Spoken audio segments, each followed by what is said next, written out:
The idea was to bring together a group of remarkable people to fight the battles that we never could. Today, the Marvel Cinematic Universe is inescapable. It's everywhere. Most people are familiar with the fact that these now beloved characters are adaptations from long-running comic book properties. However, in 2008, when Iron Man first debuted on screen, I'm just not the hero type. The idea of an interconnected universe, let alone major adaptations of, at the time, B-listers like Thor, Cap, and the Avengers, would have been unthinkable. However, that all changed because of one book, The Ultimates. I'm here to talk to you about the Avenger Initiative. The Ultimates, published in March of 2002, was a 13-issue miniseries written by Mark Millar and illustrated by Brian Hitch. A grounded, big-budget sci-fi story with the majestic execution of a Roland Emmerich film and razor-sharp dialogue barreled into comic book stores across the country and was an instant force to be reckoned with. The series was a part of the burgeoning new publishing line that the new head honchos of Marvel were pushing, out with the 616, in with the Ultimate Universe. Bill Jemas, the former president of the Fleer Trading Card Company, had been handed the reins of Marvel Comics after the company was saved from bankruptcy at the 11th hour. And when Jemas and the freshly minted editor-in-chief Joe Quesada asked indie crime writer Brian Bendis to make an alternate universe, continuity-free Spider-Man miniseries aimed at bringing in new readers, it exploded in popularity. The move turned into the longest-running Spider-Man series by one creative team ever, and literally created an entire pocket universe. There are multiple realities, Peter. This is Earth, Dimension 616. I'm sorry, you're saying there's a multiverse?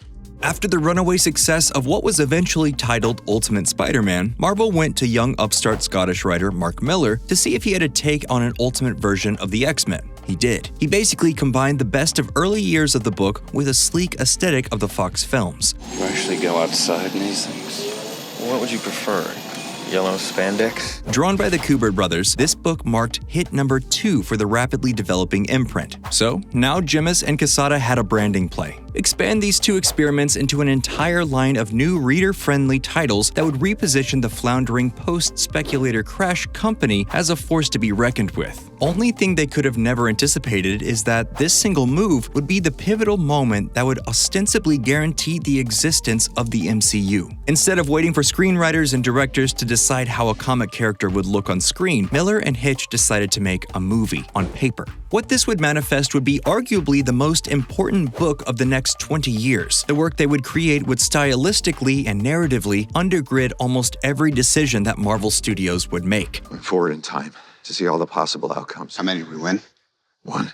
The Ultimates takes place in the contemporary world of 2002. It follows Nick Fury, drawn as Samuel L. Jackson, as he attempts to put together a team of superheroes in order to defend the Earth from extraterrestrial and domestic threats. And yes, if you're wondering, this is exactly where the idea of Sam Jackson as Nick Fury comes from. While on the press tour for The Ultimates, Millar himself pitched the book as Independence Day with superheroes. And in some ways, it's exactly that. And in others, it's so much more. Issue 1 of The Ultimates opens with a cinematic sequence that shows Cap, during World War II, leading a group of GIs against an Axis power secret hideout, vanquishing the enemy and being frozen in ice. It's hard to communicate just what a deviation this was from the comics of the day. This opening sequence? This was something altogether new. The character that The Ultimates recontextualized the most at the time was Captain America. The book played up his brash and sardonic sense of humor, his superhuman abilities, and toned down the 616 version's Golden Boy Scout perception. It made Cap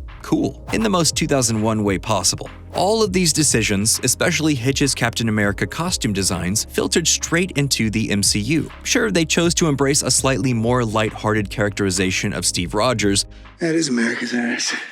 But the idea of doing a period piece World War II origin movie for Cap is basically just off the strength of the first issue of Ultimates. His fighting style and his relationships with Tony and Thor are right from Ultimates. Find the scepter.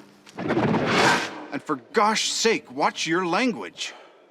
In many ways, Steve Rogers is the POV character that we learn about this strange new world through. The book introduces us to Hank Pym, aka Giant Man, Janet Van Dyne, aka Wasp, Iron Man, Hulk, and Thor, all of which are contextualized in a manner that could easily be brought to the screen. Their origins are streamlined, they're drawn in a near photoreal style that mimics that of a camera, and the narrative doesn't use captions, sound effects, or thought balloons. The book only uses narrative mechanics that could be used in a film.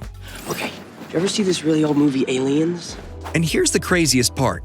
After the successes of Ultimate Spidey and X-Men, however, Ultimates would become arguably the biggest comic yet for the Ultimate line. Over the course of the 13 issues, we follow the Ultimates as they put together their team, deal with a rampaging Hulk, and then are finally pitted against an invading alien force in a dazzling showdown unlike anything that had ever been put to the comics page previously. Remember, this is 2002. The Avengers at this time in the standard 616 universe featured classic 4-colored versions of the characters that, believe it or not, had been a middle-tier team for close to 30 years.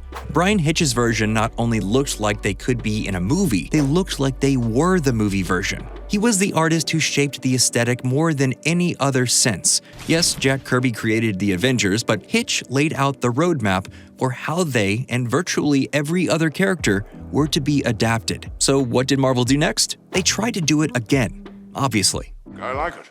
I know, it's great, right? Another! Debuting in 2004 and concluding in 2007, Ultimates 2 did exactly what they needed it to do. It was a shot in the arm of the Ultimate Universe, and in the brand of Marvel as a whole. This time we follow the Ultimates as they go up against Loki, who takes over the US with a team of superpowered goons known as the Liberators. The biggest difference between the Ultimates universe and the MCU is the handling of Thor. In the 616, he's a god who bonds with a human and fights for the oppressed as soon as he lifts the mighty hammer Mjolnir. In the Ultimates, it's unclear if he's a technologically empowered eco-terrorist with a cult following or an actual god. When it came time to adapt the God of Thunder to the big screen, the powers that be didn't touch any of the alterations that Miller and Hitch had made. They just went straight for the foundation of Kirby and Lee. So is this how you normally look? More or less.